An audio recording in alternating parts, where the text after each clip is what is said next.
दुनिया में लगभग 8 अरब की जनसंख्या है, जिसमें से ऑन पैसिव में मात्र 13 से 14 लाख तक फाउंडर्स की संख्या है। अभी अकेले इंडिया की ही 140 करोड़ की जनसंख्या है, जिसमें सिर्फ 6 से 7 लाख ही फाउंडर्स लगभग हैं।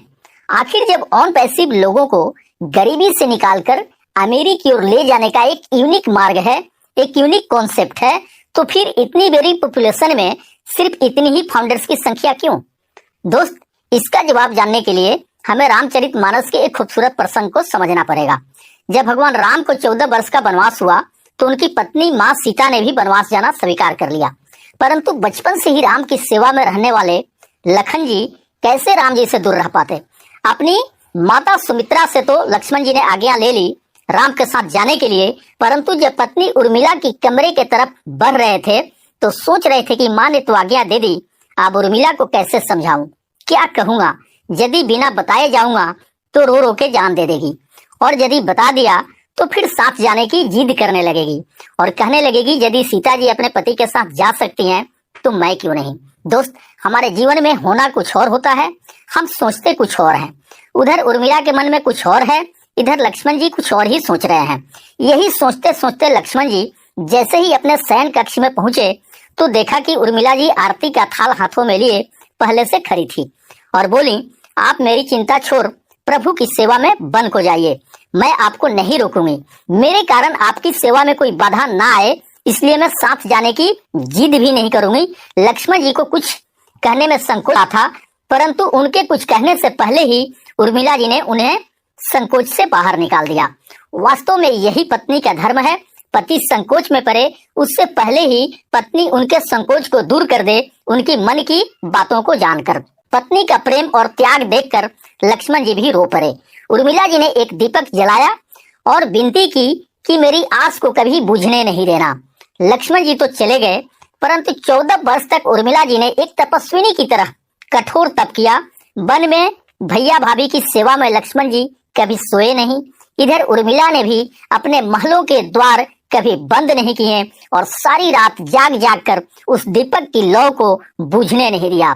मेघनाथ से युद्ध करते हुए जब लक्ष्मण जी को शक्ति लग जाती है और हनुमान जी उनके लिए संजीवनी का पहाड़ लेकर लौट रहे होते हैं तो बीच में अयोध्या में भरत जी उन्हें राक्षस समझकर बाण मारते हैं और हनुमान जी जमीन पर गिर जाते हैं। तब हनुमान जी सारा कहानी सुनाते हैं कि सीता जी को रावण ले गया और लक्ष्मण जी मूर्छित हैं। यह सुनते ही कौशल्या जी कहती हैं, राम को कहना कि लक्ष्मण के बिना अयोध्या में पैर भी मत रखना, राम वन में ही रहे। माता सुमित्रा कहती हैं कि राम से कहना कोई बात नहीं, अभी शत्रुघ्न है, मैं उसे भेज दूंगी, मेरे दोनों पुत्र राम सेवा के लिए ही तो जन्मे हैं। माताओं का प्रेम देखकर हनुमान जी की आंखों से अश्रुधारा बह रही थी, परंतु जब हनुमान जी ने उर्मिला की तरफ देखा तो सोचने लगे कि यह क्यों शांत और बिल्कुल प्रसन्न खड़ी हैं, क्या इन्हें अपने पति के प्राणों की कोई चिंता नहीं है? हनुमान जी से रहा नहीं गया, वे पूछते हैं, देवी आपकी प्रसन्नता का कारण क्या है? आपके पति के प्राण संकट में हैं। सूर्य उदित होते ही सूर्य कुल का दीपक बुझ जाएगा। दोस्त, उर्मिला जी का उत्तर सुनकर तीनों लोगों का कोई भी प्राणी उनकी वंदना किए बिना नहीं रह पाएगा। वे बोली, मेरा दीपक संकट में नहीं है, वो बुझ ही नहीं सकता। रही सूर्योदय की बात, तो आप चाहे तो कुछ दिन अयोध्या में विश्राम कर लें, क्योंकि आपके वहां पहुंचे बिना सूर्य उदित हो ही नहीं सकता।